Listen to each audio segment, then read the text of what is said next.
Good evening, everyone. Welcome to the broadcast tonight. Good evening, sir. Good evening, Mr. Moderator. How are you this evening, sir? How do you expect me to be? Lamentations all over the world. You know, mothers weeping for their children, destruction all around. It cannot. I mean, we are supposed to be the best of God's creation. I think we are the worst in terms of our capacity to inflict evil upon ourselves. But I don't know where you are going to start. So the good book said, in whatever situation we find ourselves, God will always leave us with that room to be grateful to Him. So, if you'll permit me, let me start on a happy note, on good news note. It may be small, but nevertheless, it's good news. And that's the election of the first Black man to be the Speaker of the Canadian Parliament. As I said, well, for the Black race, it is not too small an achievement to sniff at. So we should recognize that and rejoice with him wherever he comes from, whether it's Canada, whether it's Jamaica, whether it's Latin America, or wherever it is. Every Black man originally came from Africa. So we as Africans should join in celebrating. Thank you very much, sir, for that sense of finding a little bit of joy amidst all the grief that is there.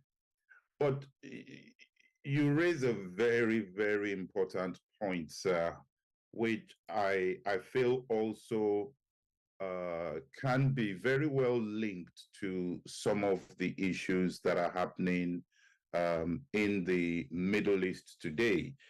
When we had the program last week, who would have thought that today we would be discussing a war that has torn apart many lives and things like that. But let me ask you this question, sir, just based on your opening comment. We've had a lot of Black people who have been made their way to the Western world, and we celebrate them. Every time we hear of a Black person that has moved to a position of authority, we celebrate them. But would we, as a Black people, celebrate, say, for example, if a white person had been appointed to such a position of authority within our system of governance? And I'd like to hear your view about that before we start to talk about Israel. Is it a cultural thing for us? Would we have allowed it, but we celebrate it?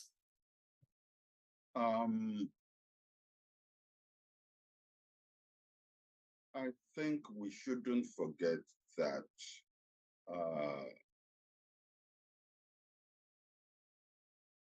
Canada, like the United States, is an immigrant country. Not that they didn't have original people there. The original Indians were there. But again, due to the folly of history, we know what the white people did to them. But what it meant was that no apart from the Indians, no group could claim to use our language here, son of the soil. No group could claim that they are the original owners of the land and that therefore they are the ones who are entitled to positions. And that's what has happened in the United States, in Canada. Of course, also, I am not ignoring the fact that it's also happening in Great Britain, where even as of now, you have an immigrant prime minister. But it won't happen in India. It won't happen in Bangladesh. And it's not happening in Nigeria or Ghana or Zimbabwe, you know, or Kenya, for that matter. So I think that why it doesn't mean that we may not eventually get there. For example, I know as a fact that during the last election in Plateau, there was, you know, somebody of mixed blood who was almost persuaded to run for governor. But I think after consultation, probably the feeling was that the time was not right. So who knows? Who knows? We may. I mean, there are a lot of Lebanese and Arabs, especially in the north. And so a time may come when when they will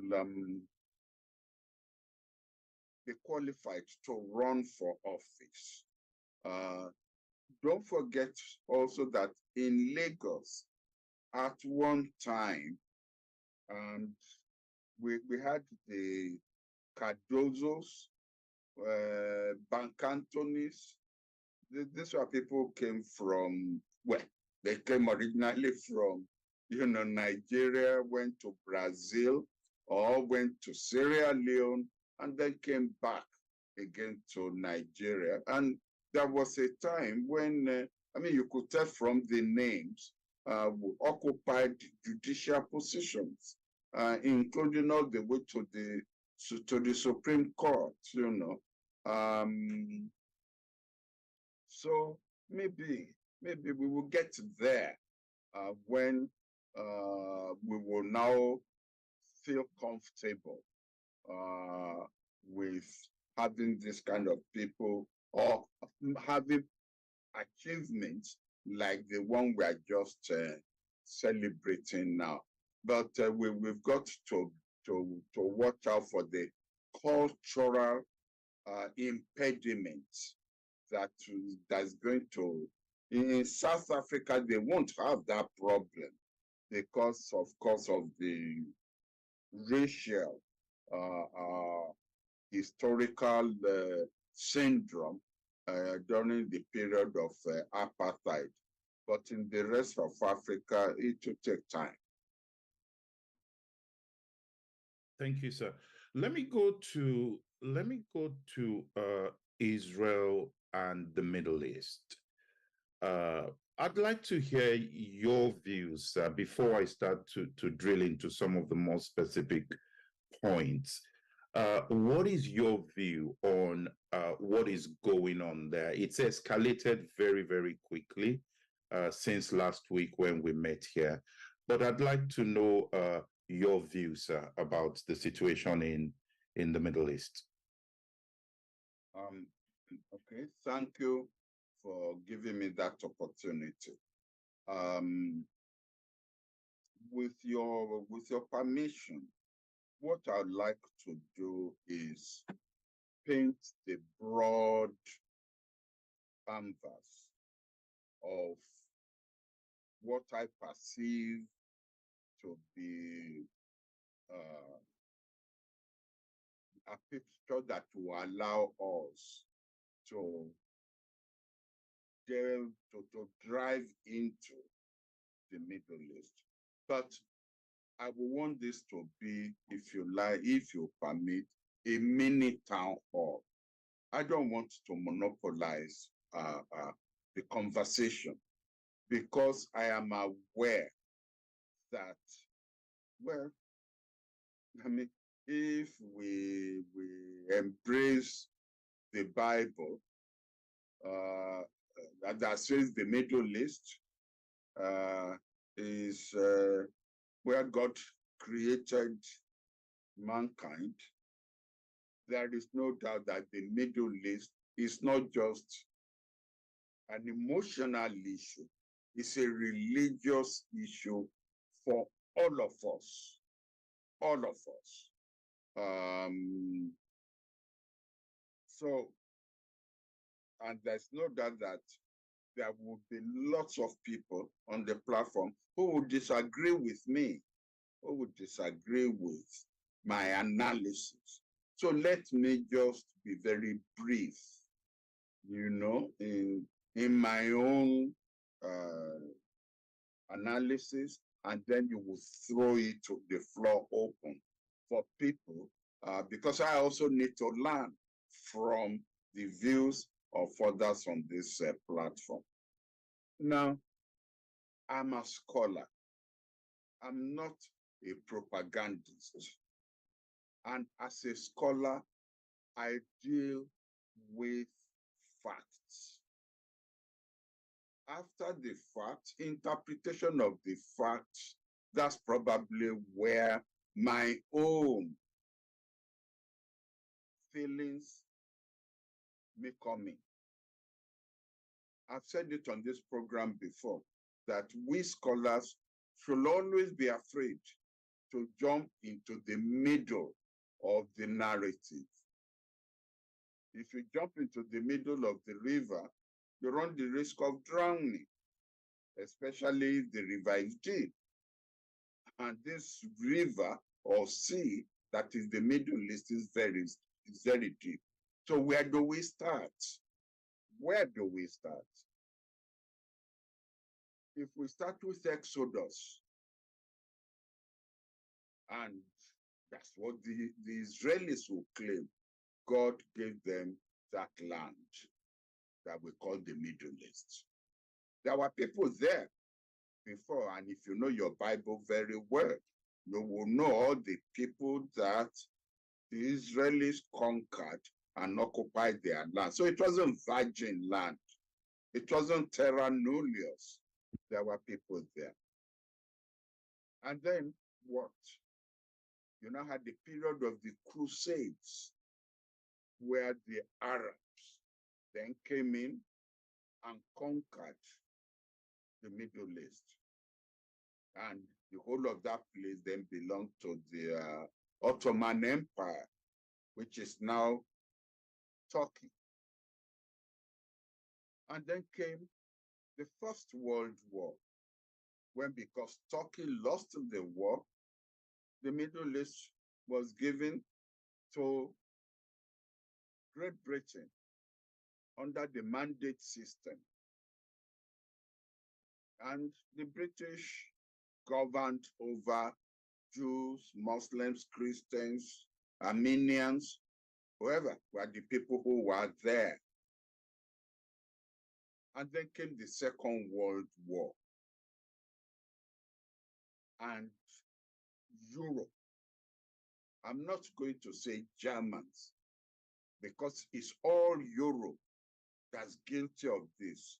Europe inflicted on the Jews Holocaust, program, what we should never have inflicted on fellow human beings.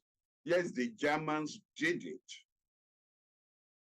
but Europe closed its doors to the Jewish refugees who could have escaped from Germany.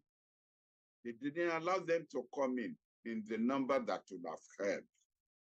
Out of a sense of guilt because of the Holocaust, Europe then decided to give Middle East, or to ratify, let me use the word to ratify Britain giving the Middle East to Jews as a homeland. We Africans are even lucky because of the original Balfour offer was Uganda. Uganda was the first territory that was given to the Jews. And the Jews said, no, we have no historical attachment. God didn't give us Uganda. God gave us the Middle East. It's the Middle East we want. And so, okay, the Balfour Declaration, European Jews were then allowed to migrate in large numbers back to the Middle East. The United Nations in 1948 ratified, and when we say the United Nations, I mean, what do we mean? We mean all of us. Well, we Africans were not well represented, but again, we mean Europe, Asia, Latin America. They ratified the allocation of the Middle East to the Jews by creating two states. That's the beginning of the two states resolution. The United Nations created two states in the Middle East, a Palestinian state and a Jewish state. And since then, not only that place, but the world had known no peace. Because, again, out of a sense of guilt for the Holocaust, Europe has felt it must support Israel in whatever Israel decides to do. Now, it's only natural that the Arabs will reject the two-state solution. They claim the land belongs to them. And so they've been fighting this series of wars, and they've been losing the wars. And each war led to Israel occupying more land than was given to the Jews by the United Nations. And that is why we're where we are.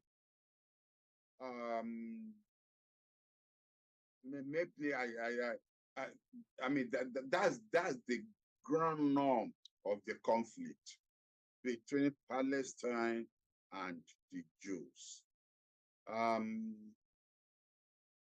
So this conflict we're lamenting now did not start a week ago, but the viciousness that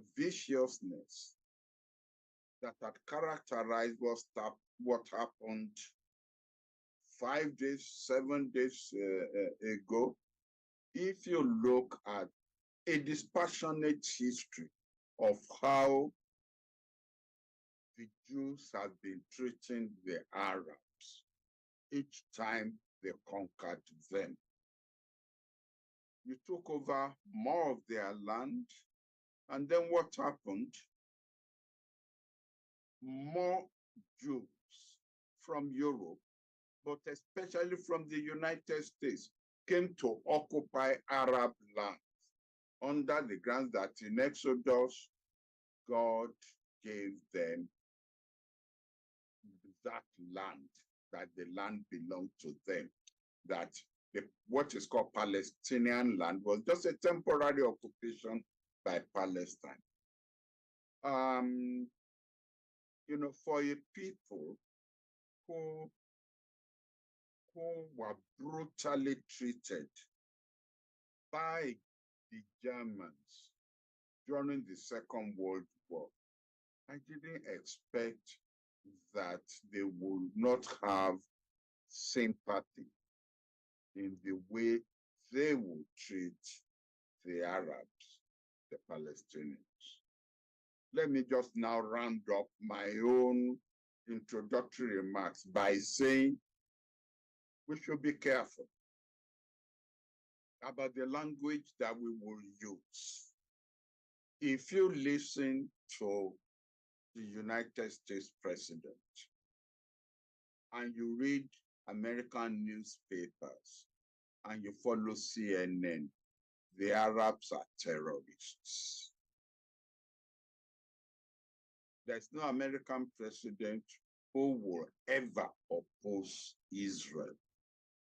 They have elections coming. And so they are politicizing the lives of the people in the Middle East. No American president would dare to oppose Israel or to point out in clear terms that what Israel has been doing is wrong. Nobody.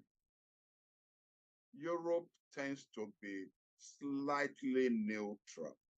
And you will have to go to Al Jazeera to get a pro-Arab narrative of what is going on.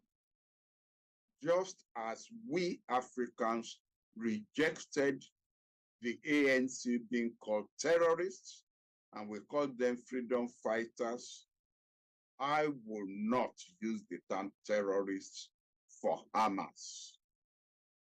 Because if you flog a goat and you drive it to the wall, the goat will turn around and then start to fight you back. If you give me one slap, who says that in retaliation, I will only give you one slap back?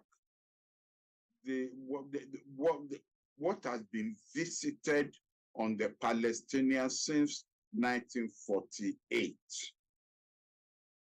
I don't think you could expect that the Palestinians will then fight a neat war, a clean war, so to speak. Let me end by quoting Golda Meir, the famous she was an Israeli prime minister, but she was such a nice lady. She was the world's grandmother. Although she could be very, very wicked, she will pinch you and then blow, to make you feel better after pinching you.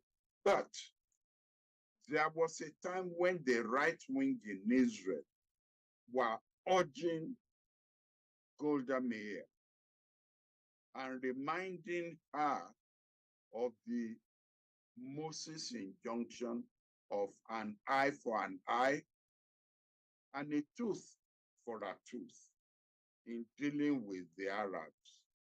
And she said, well, that's fine, but an eye for an eye and a tooth for a tooth is going to leave the whole world blind and toothless. So what we are witnessing in the Middle East now, the viciousness of the attacks and the counterattacks is going to simply make all of us as human beings not only miserable, I don't even think we will be able to lay claim to being human beings anymore. Well, thank you very much for that history. On that note, I will open this up to others who want to comment. Please use the raising of the hand feature to raise your hand so I can see you. Like I always say, there are quite a lot of, there are 70+ people, I think, across the channels.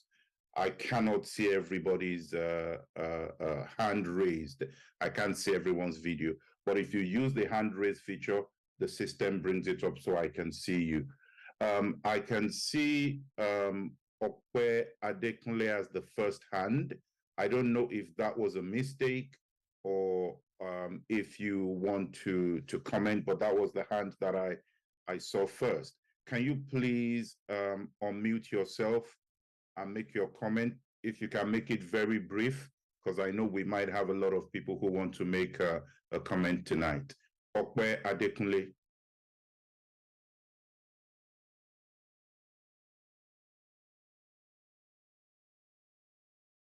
Can you please unmute yourself? All right. While you try to sort that out, thruMYeyes, can you please unmute yourself, thruMYeyes? Yes, thank you very much. I do hope you can hear me. Good evening, Prof. Akinyemi, and thank you for the scholarly foundation which you laid. There is something that, to me, it looks like when you have a divided nation, like you have in Israel recently with the arrogance of the sitting prime minister of Israel, who believes that democracy is to be tampered with until it suits just the ruling coalition or the ruling party. I believe that little things that they should have that the Israelis should have attended to were not attended to. And it's like the feeling that we can always crush anybody's feelings. We can ride roughshod and we can have our way. I think it is part of the reasons why we are where we are today. But it's a very dangerous situation, very explosive, which you know far better than I do. And I've seen many eminently qualified people on this forum who have lived and done a lot more in those areas than I have. But my challenge is this, that it can be very easily misunderstood as if the only challenge that we have is a religious crisis. It is more than a religious crisis. It is part of it is also a religious crisis, but it's also a failure of what is seen as a liberal democracy, which should actually rule for the benefit of everybody, and has decided that no, some people are special and will be treated specially. I think it's a huge challenge, and it's not a challenge that can be wished away very easily. Thank you, sir. Thank you very much for your comment. Lawrence Obishakin, can you please unmute yourself?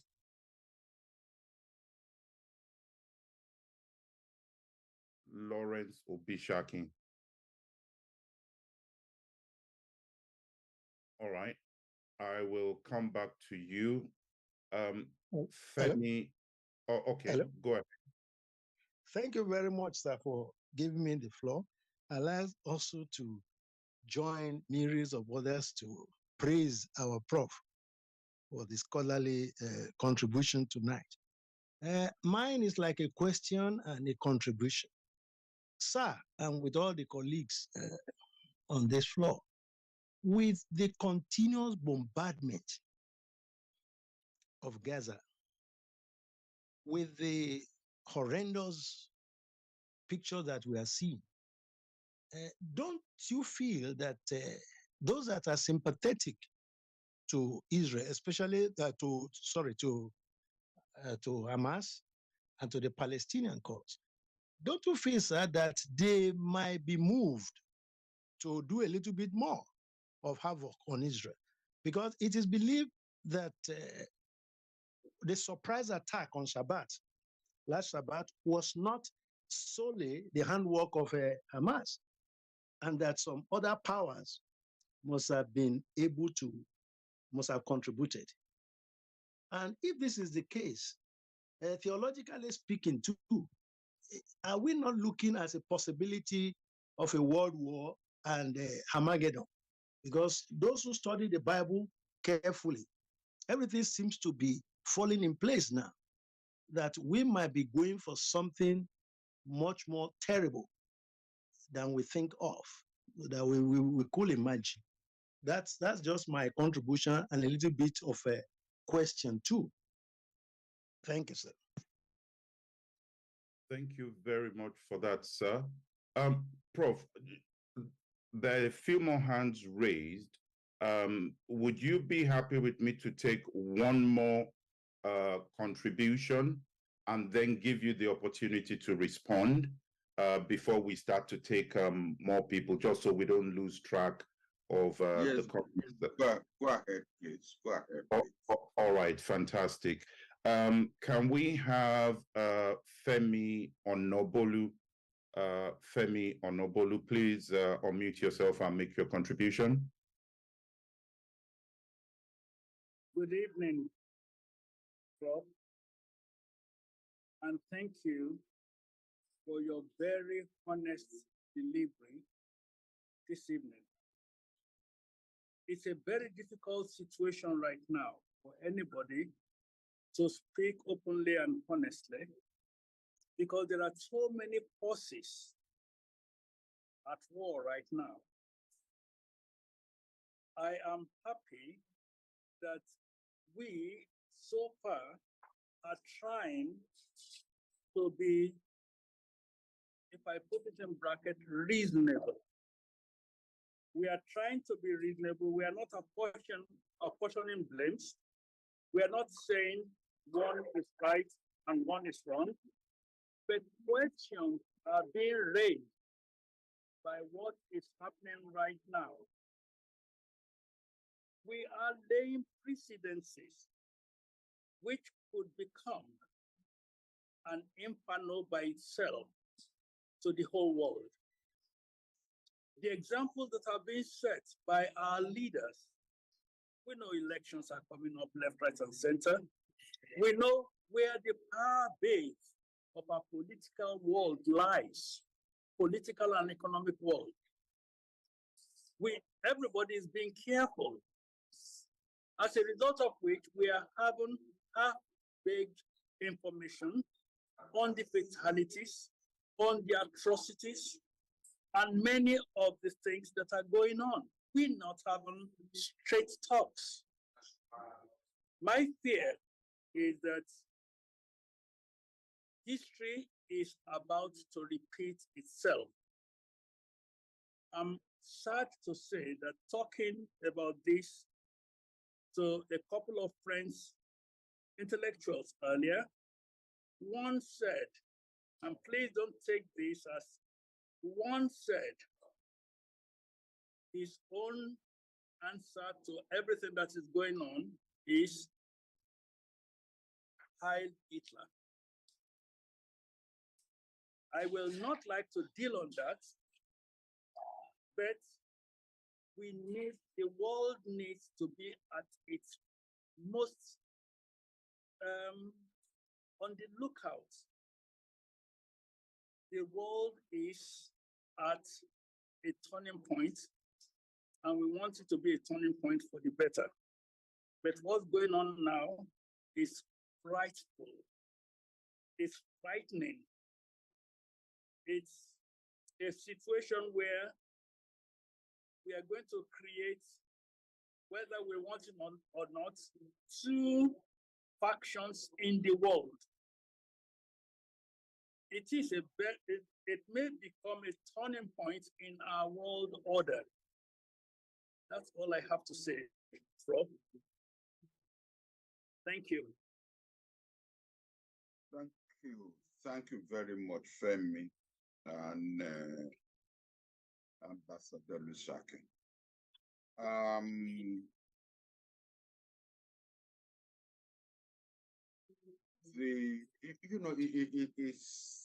It is funny how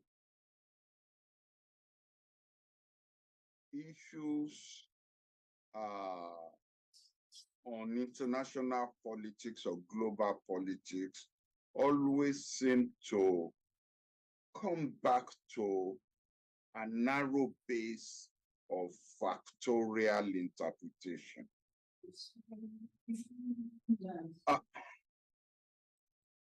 The failure of liberal democracy is this. We liberals, and I like to think of myself as a liberal, we see both sides, or we try to see both sides of an issue, and then come to some rational decision as regards the way forward. Whereas the right wing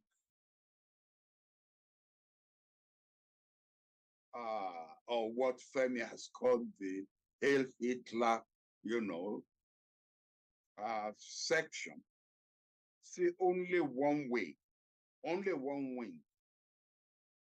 They don't want to see that the other side may have a point of view that needs to be addressed. Only one point of view. And only that point of view they're going to hold on to. That is what has been responsible for the victory, continuing victory of Netanyahu in Israel.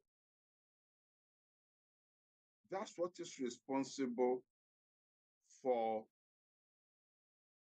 the world being afraid to criticize Israel. Now, I have, of course, ascribed that to the sense of guilt arising from the Second World War, the failure of Europeans to deal with Hitler until Hitler became a threat to them. And if anybody says to you that the Second World War was fought to save Jews, he's lying. He's lying. Because if they wanted to save Jews, the United States under Franklin Roosevelt, England under Winston Churchill, they could have taken in Jews as refugees and spared them the Holocaust and the gas chambers, Auschwitz, and not have you. But having failed to do that, they then decided that the solution would be to give the Jews homeland of their own and then allow them to deal with the Palestinians whatever way they want to do. So it's a failure of liberal democracy. Maybe we are so few. Maybe we should come to recognize that actually we liberal Democrats are a minority. Because, look, have you ever asked yourself, why is it that right-wing leaders don't get assassinated? It's the Kennedys who get assassinated. Even in Israel, the alliance that went into that agreement, the Oslo agreement with Yasser Arafat, got assassinated by right-wing Israelis. No right-wing Israeli leader has ever been assassinated. We liberal Democrats, we play by the rule. The right-wingers don't play by any rule. We've just seen what's happened in the United States House of Representatives, where five representatives not only managed to get rid of their speaker and didn't care if they paralyzed the government or not. And yet the majority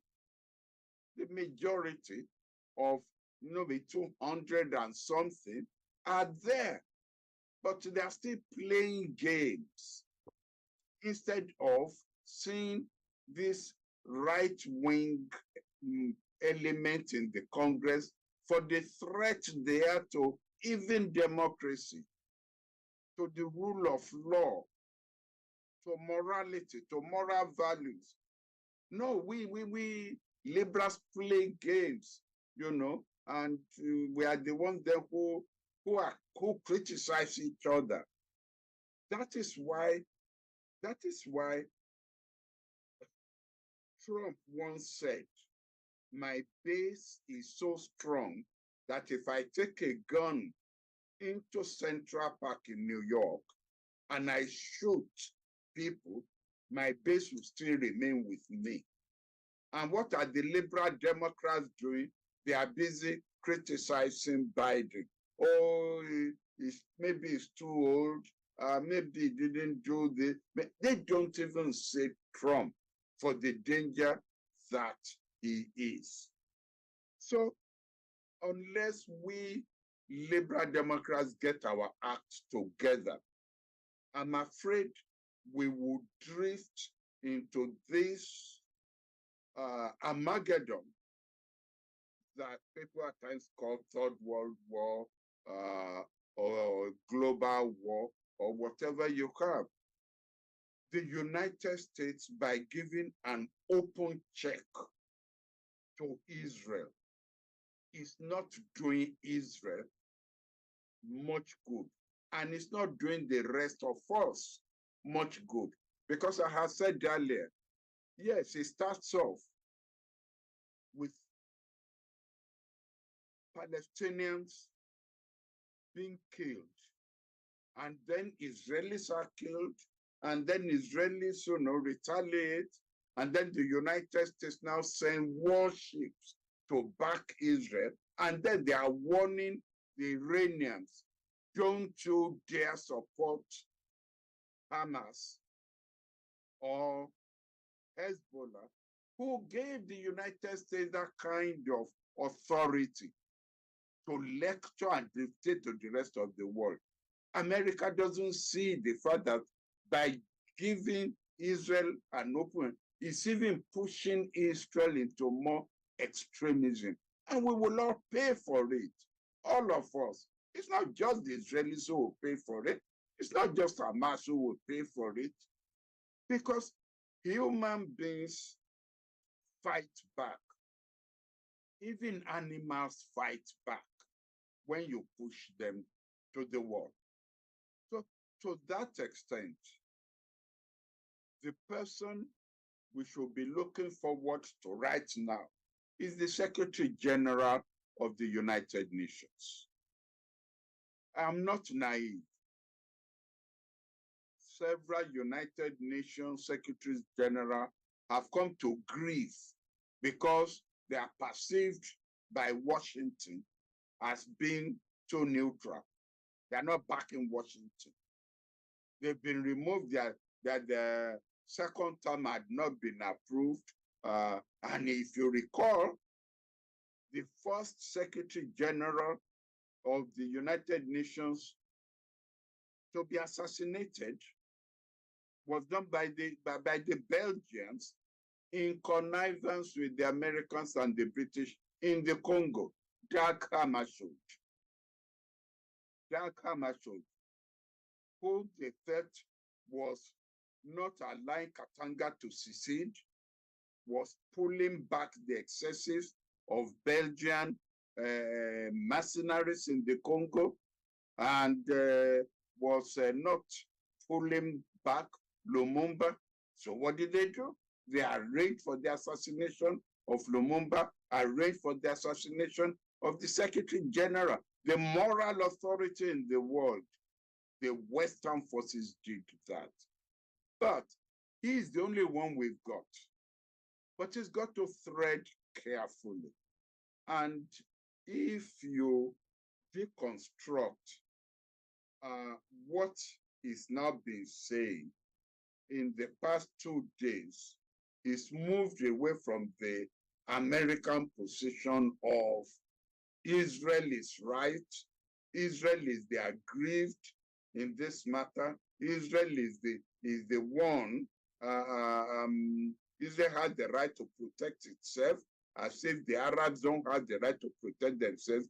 It's now moved in the past 2 days to now start emphasizing international law, international humanitarian law, that both sides are going to be guilty of war crimes. Israel doesn't like to hear that. The Americans don't like to hear that. But he's got his courage. Anyway, this is his second term and final term in office. So he's got his mojo back. And we now have to hold on to him. He's got to now keep reminding us that we are drifting to the edge of the precipice, and that the last thing the world wants is a global war, a world war on our hands. Thank you, sir.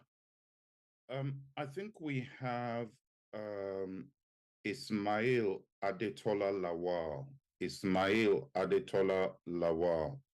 Can you please unmute yourself? Ismail Adetola Lawal.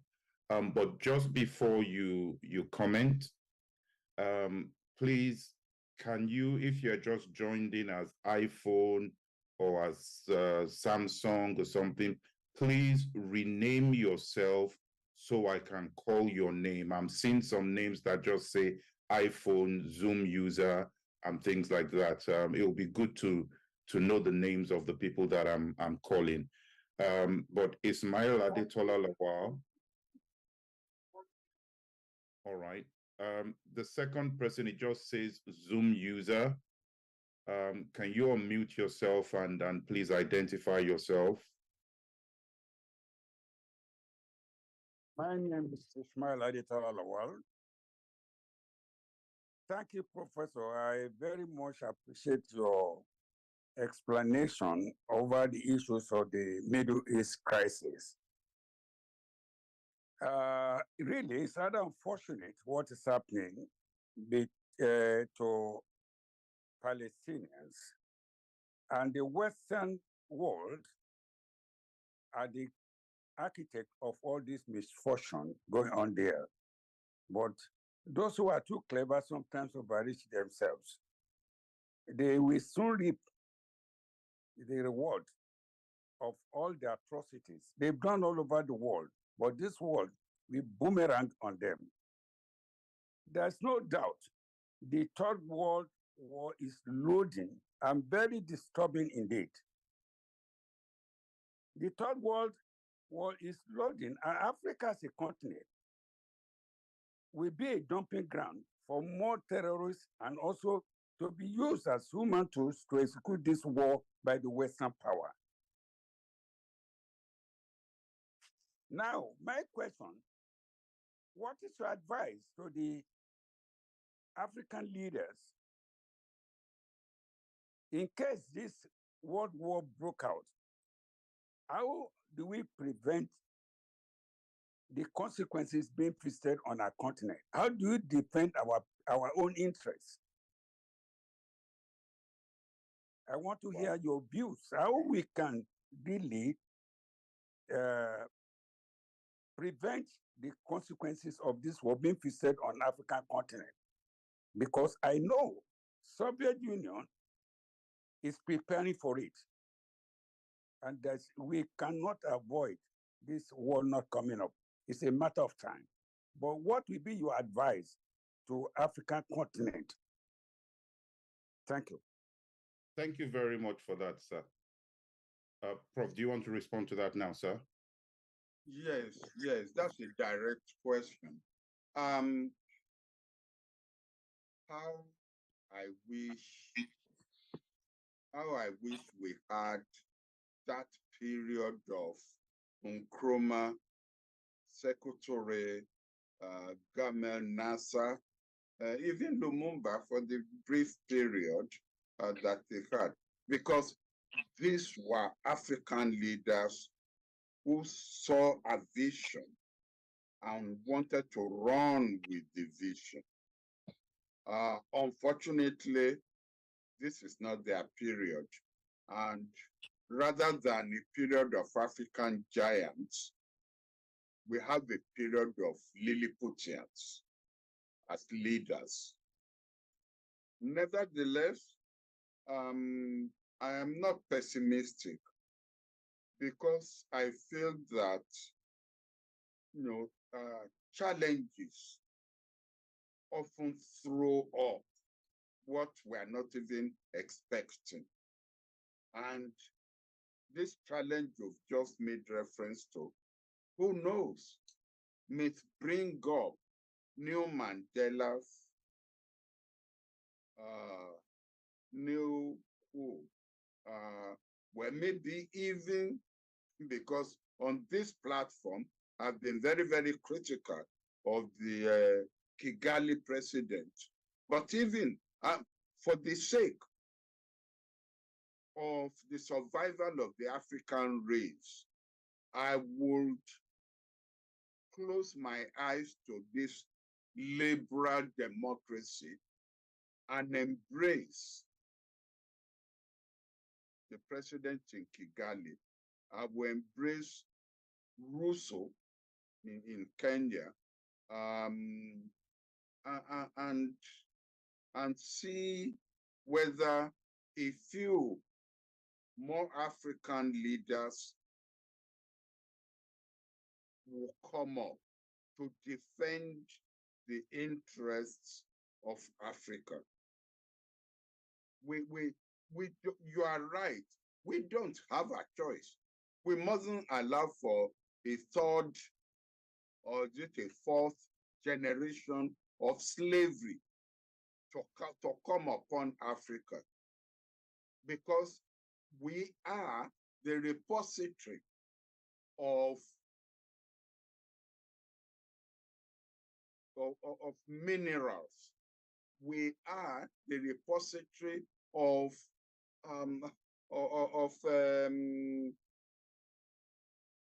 even food reservoir in the world. We in Africa are the last reservoir, and the West is not going to care. Not even just the West. China, Russia, they are not going to care about who runs to capture Africa so they can use our resources to rebuild their own continent and their own territory. So we need men of vision. And we will have to, I'm sorry if I disappoint some of the people who think I'm a liberal Democrat. I'll have to disappoint them tonight by saying the survival of Africa is more important to me than liberal democracy. Democracy is not working for us in Africa. Instead, it is being used to create divisions amongst us. We need to come up with African interests. We need to come up with a process that will help to galvanize this African interest, protect our interests, and realize, what has just happened in Israel is, faced with this war now. They have forgotten their differences, and they have now come up with what they call a war cabinet or a war government. Fine. We in Africa, let us forget our differences. Let us forget all these artificial differences that we promote in the name of fighting for democracy, and decide that we must save Africa. I would like to see Ramaphosa. I would like to see Russo. I would like to see the president in Kigali. I would like to see, and it will be a shame if we don't have leaders in West Africa. Our leaders are ill. There must be young men and women that we can promote from West Africa. We are not going to, no, it's not by, a coalition of 57 leaders that will provide the leadership for Africa. We've got to swallow this, nationalism. It's Pan-Africanism that must be our goal. And we must look for Pan-African leaders coming from Pan-African, who will be prepared to use Pan-African resources to protect and rebuild this continent called Africa. Thank you, sir. Dr. Dapo Thomas, can you please unmute yourself, Dr. Dapo Thomas? While you do that, before you comment, Zoom user, can you please rename yourself? Zoom user, please rename yourself. Dr. Dapo Thomas, over to you, sir. Yeah, it's an interesting submission this night by Prof. And the interesting part is that Prof has redefined his ideological or maybe his intellectual ideology or intellectual label by saying that he's now a liberal. I always thought that he used to describe himself as a realist. So I have two postures now to deal with. First, the Prof as a liberal Democrat, then as a realist. However, as a realist, I want to say that I think you have contradicted that position when you think that, or when you made the statement that the Hamas or the Israelis should, maybe it was a overreaction, that the Hamas should not be seen. Yes, you made that statement, that the Hamas should not be seen as a terrorist organization. I do not want to believe that the action or behavior of the Hamas on Saturday, it has nothing to do with terrorism. When you go into a man's land and you decided to massacre about 1,000 plus, the last figure I had was about 1,200 or so. And the most important thing is that there was or there is no extent or compelling political exigency attached to this attack. I think if you now say, if that's why they have been describing as barbarity, horrendous and everything. Why? Because there was no political statement, apart from the fact that, look, the Palestine felt they needed, they need a breathing space or they need an elbow space. Yes, that's an ongoing thing. And they have already won the support of so many people.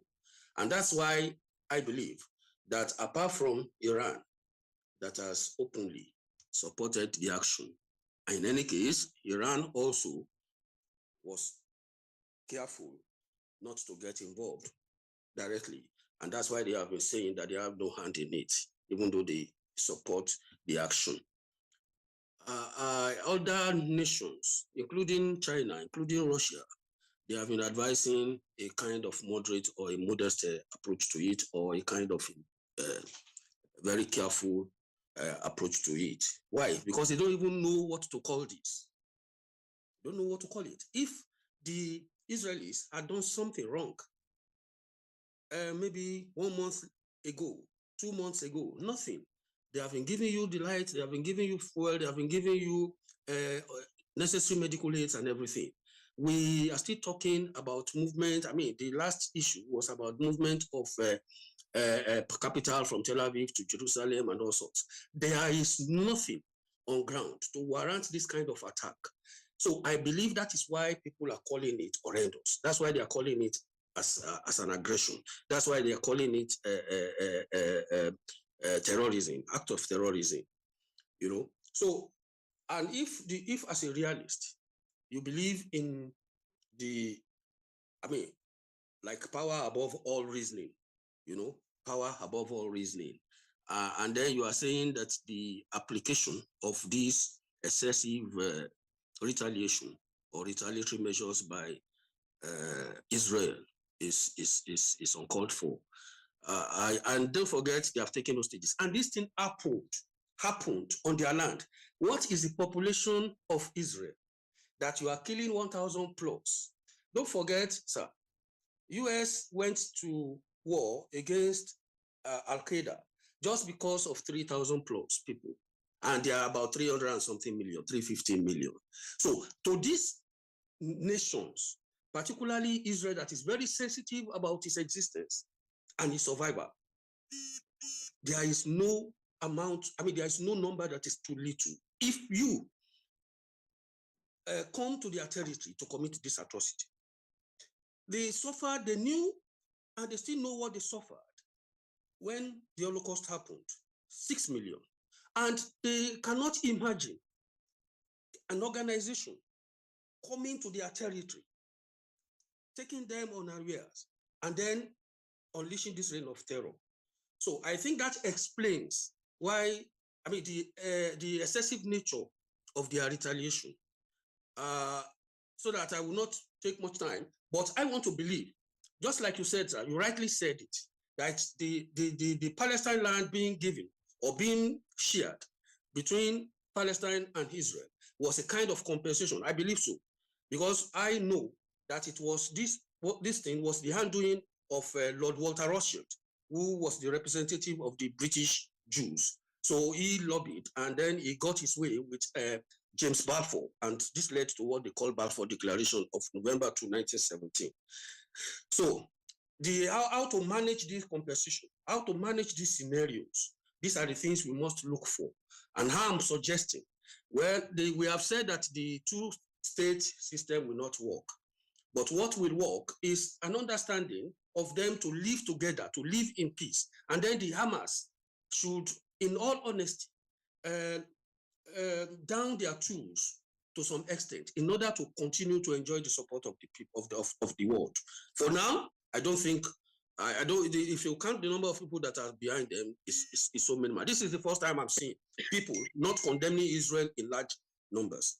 People have always been sympathetic to Israel concerning this particular thing. And that was because there was no political statement attached to it. Thank you. Thank you very much, sir, for that. Do you want to respond to that? Yes. You should, well, I would say you contradicted yourself in that very first sentence. Hamas went into their land. Whose land? Whose land? The land didn't belong to Israel to start with, and that is why I'm always cautioning about jumping into a narrative in the middle. Number two, in the past 2 years, how many Palestinians have been killed by the Israelis, whether the Israeli settlers or even the army? How many? You want to go just to 2 months ago? Don't. Let us count how many Palestinians have been killed by the Israelis. Number three, the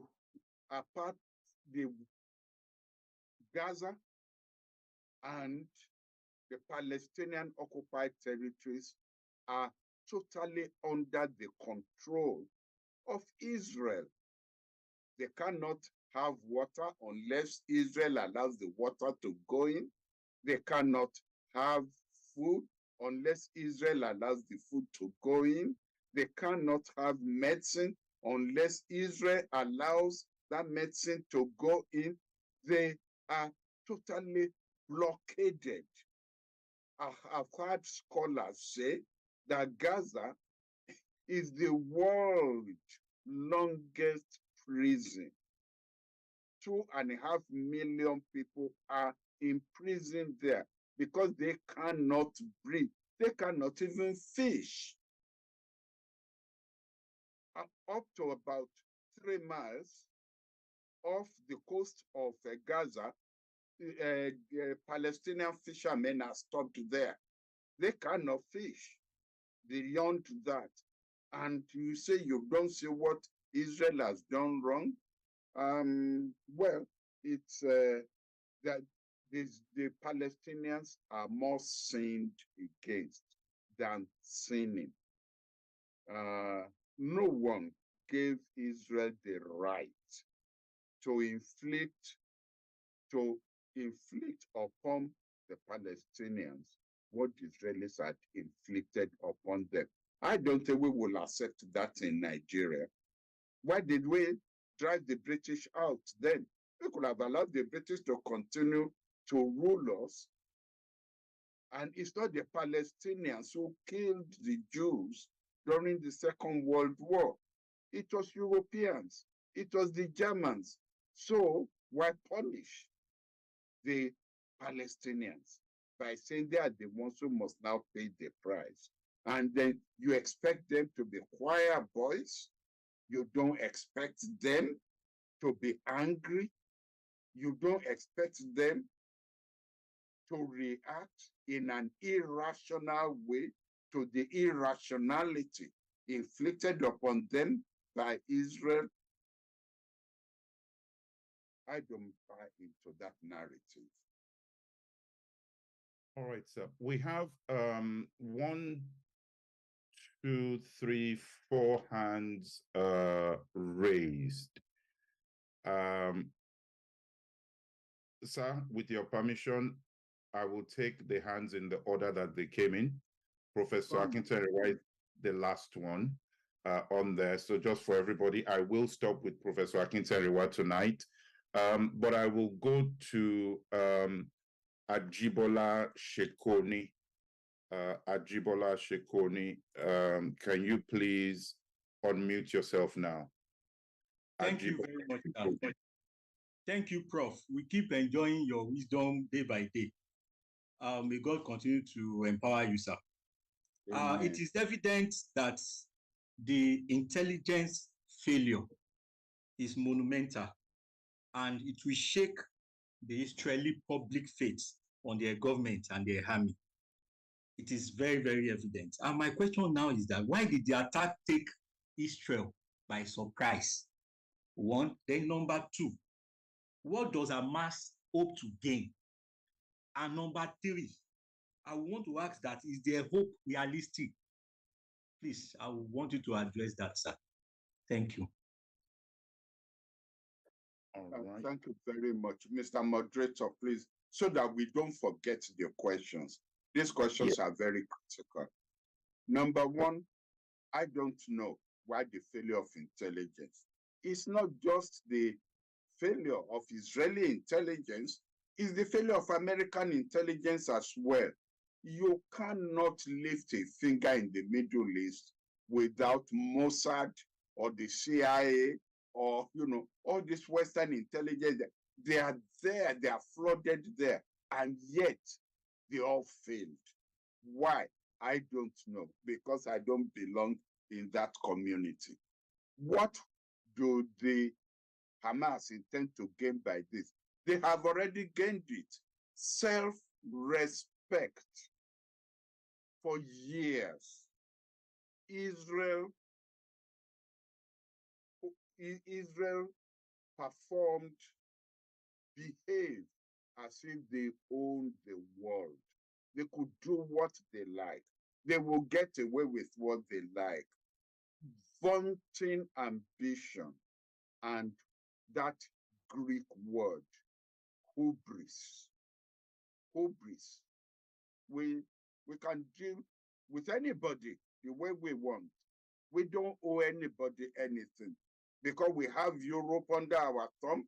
We have the United States under our thumb because they owe us.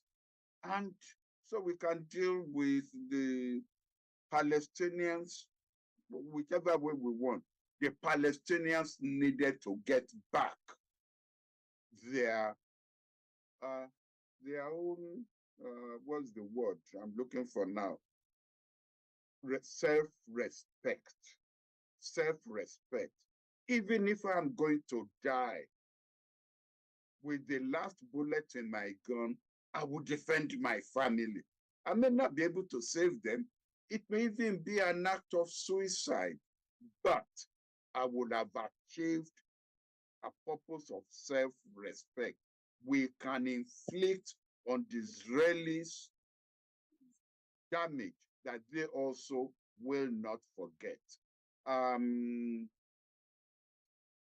Jacob was talking about looking at the percentage of the victims in relationship to the percentage, or in relationship to the population of Israel. And it's quite right. It's quite right. 5 dead Israelis inflict more damage on the Israeli psyche than, say, 100 Palestinians. And so for this 100 plus deaths in Israel, it has shaken Israel to the boots.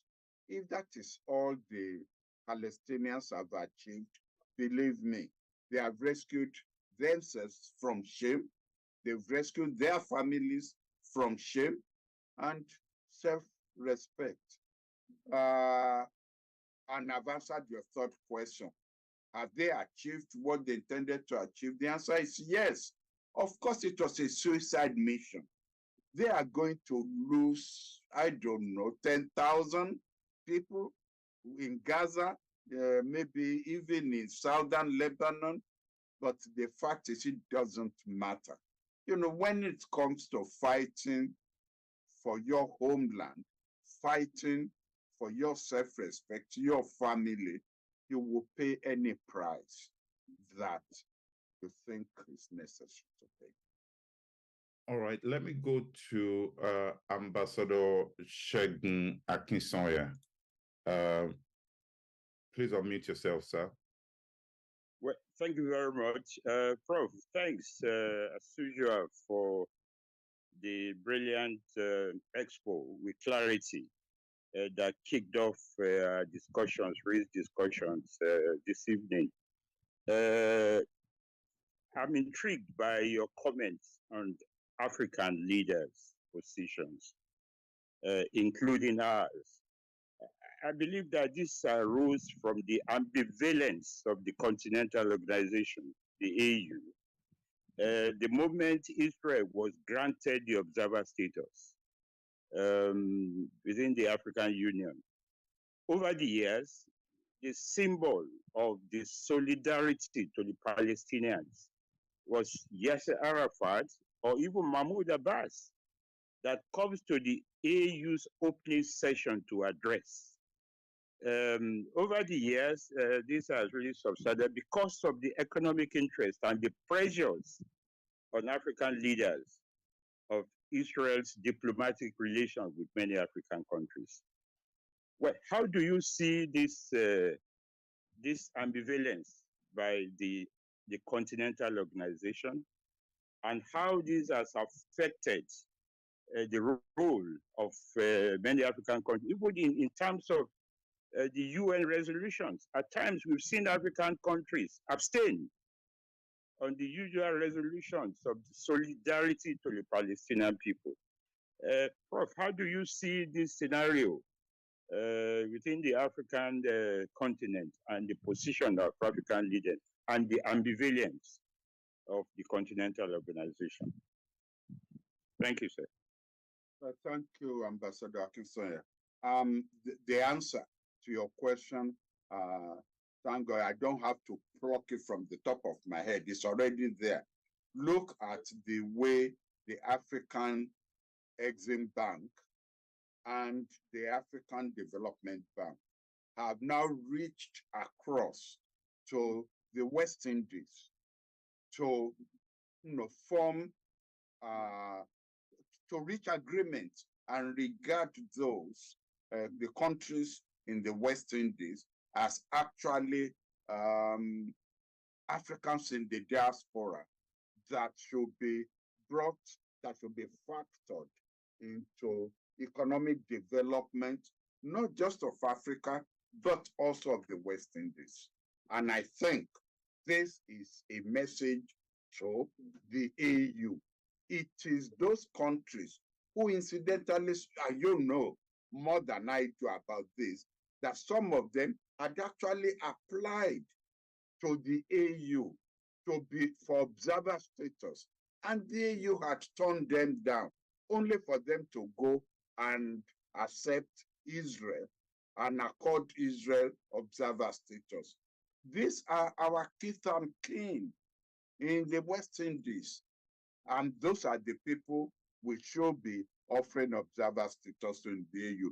That way, we will lock them into developing in the interests and strengthening the interests of the Black race. We should really just stop talking about, I would even prefer for us to be talking about the Black race rather than a nebulous concept of Africa.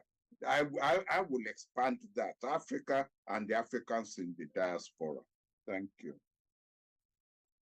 All right, so there's someone here again. I know you've raised your hand. Zoom user, please unmute yourself.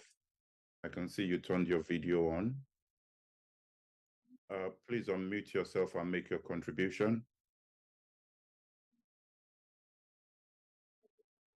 Zoom user.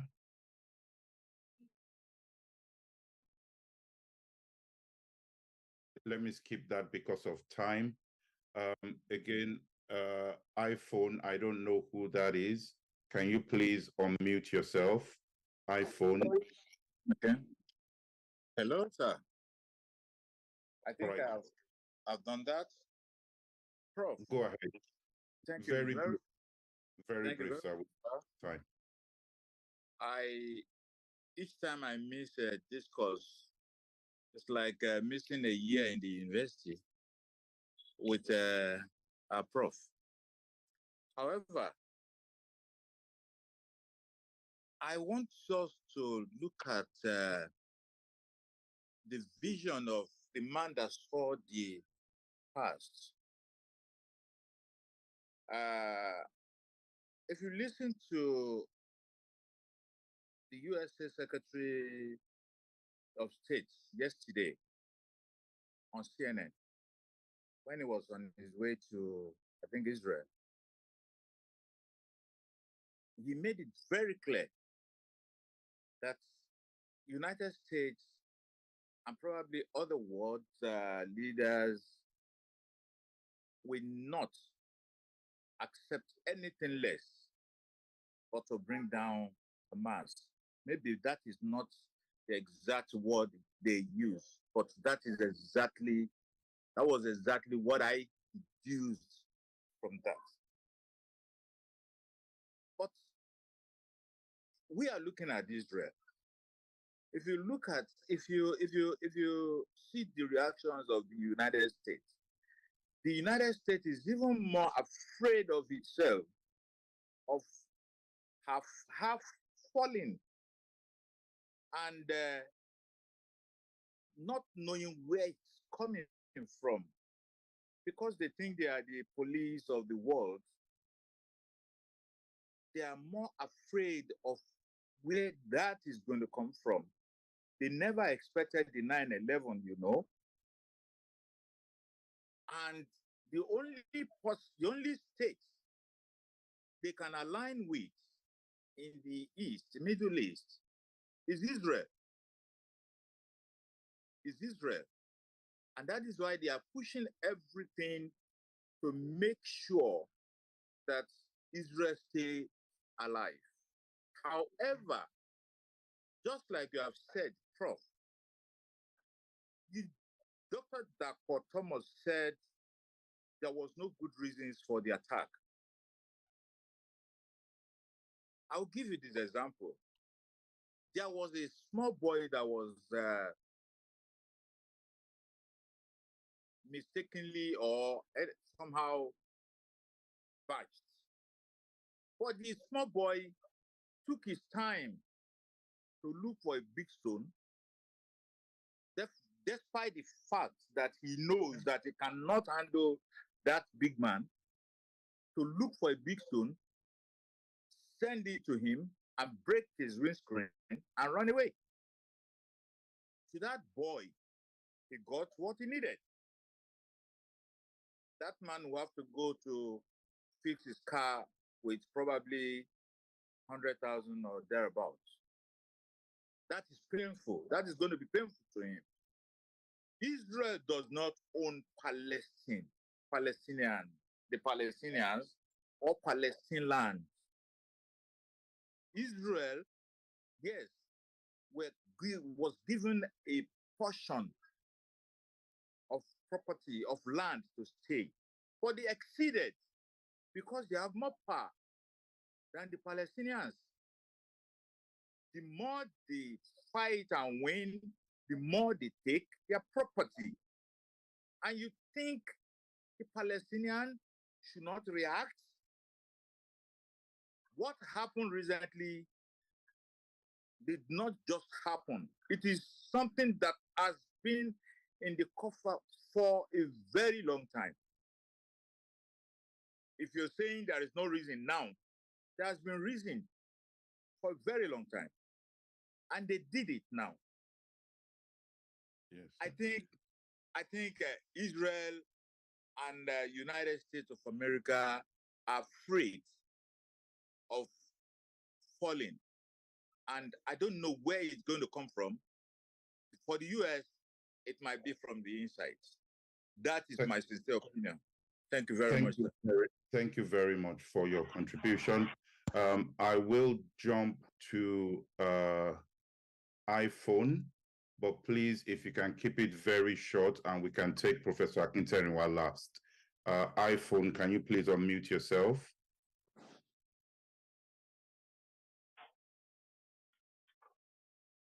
Okay. Professor Akinyemi, can you please unmute yourself, sir? Thank you, sir. I think the immediate past interlocutor before the iPhone you couldn't have access to. I thought Professor Akinyemi already answered that very clearly, that look, the situation of the Hamas is such that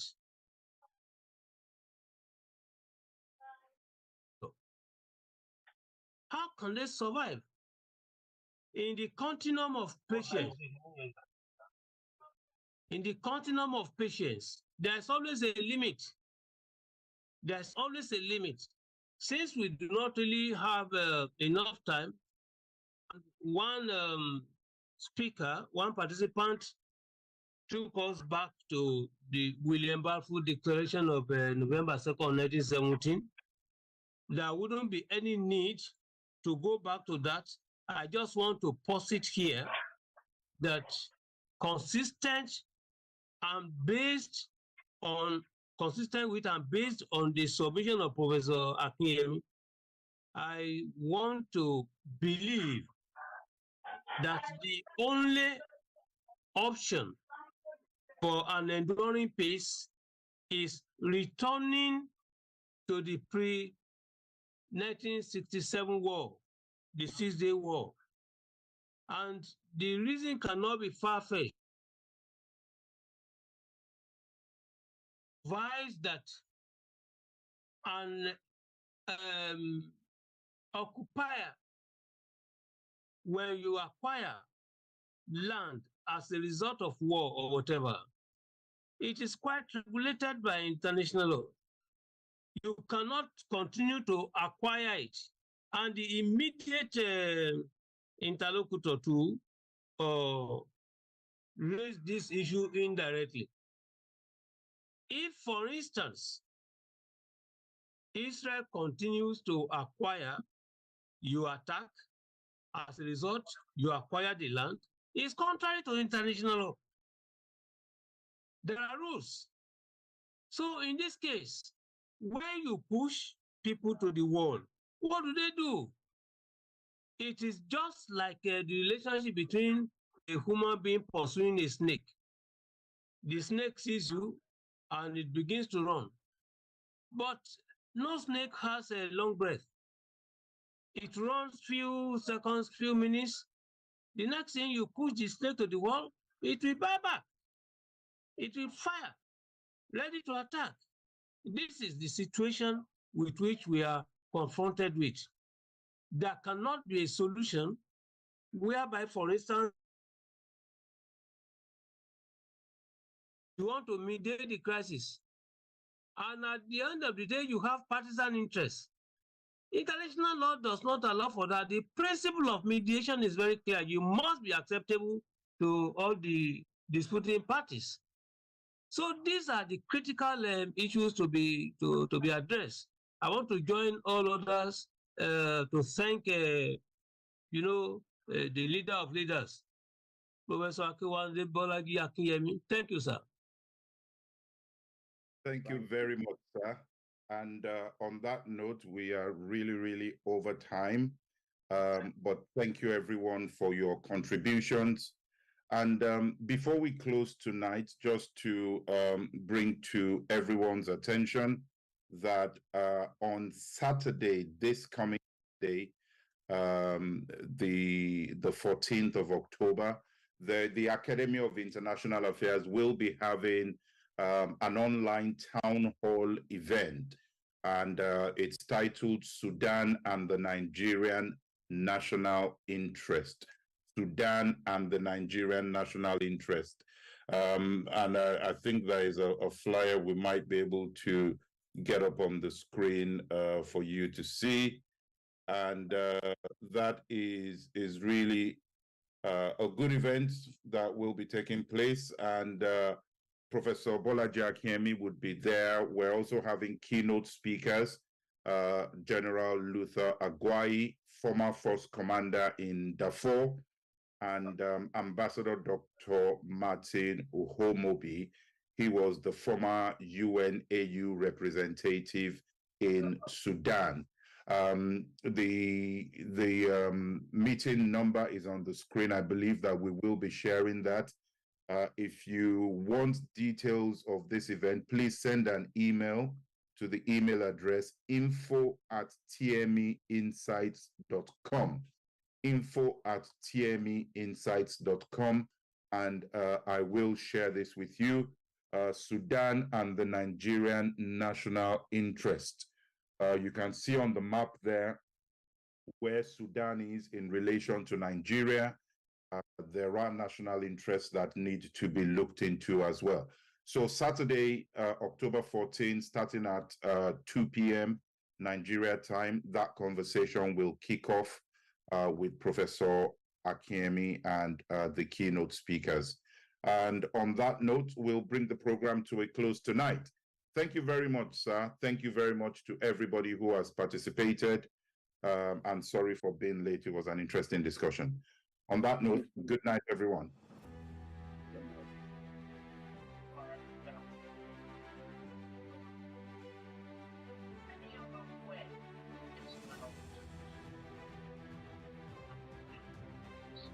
Good night, sir. Thank you very much. We really enjoyed it. Thank you. Thank you. Thank you, Bolaji. Thank you. Thank you, Wale. And Femi. Those Thank you very much, sir. Thank you. Those are my classmates from Migobi. Thank you, Bolaji. Wow. This is Yemi. Yemi. Alafia. God bless you. Mm.